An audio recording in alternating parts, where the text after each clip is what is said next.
New at 6, controversy tonight over a new bill up in Sacramento that would expand eligibility for a home loan program to undocumented immigrants. The bill now on its way to the governor's desk after passing in the state Senate, and many people are upset about this, arguing it would take resources away from citizens. News Channel 3's Luis Avila live in studio with more on the bill and the strong reactions on both sides. Luis. Yeah, hi John. The bill was approved by the state Senate Tuesday. If signed, it would expand the state's existing first-time homebuyer program. Supporters tell me it'll benefit undocumented people, but opponents say it's unfair.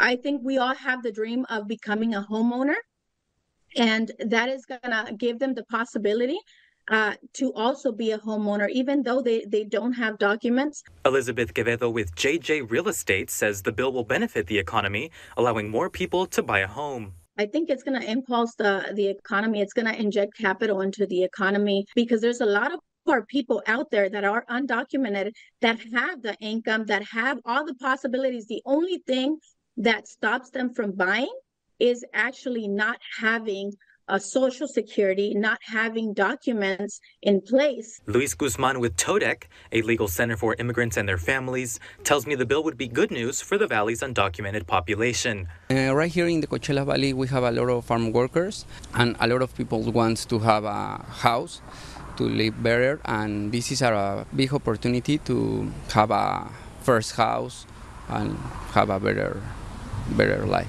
If signed by Governor Newsom, it would allow undocumented immigrants who live in the state and have a taxpayer ID number to apply for a loan of up to 20% of a home purchase price. Gabriela, a Coachella resident, says it's fair for those who pay taxes for programs like this.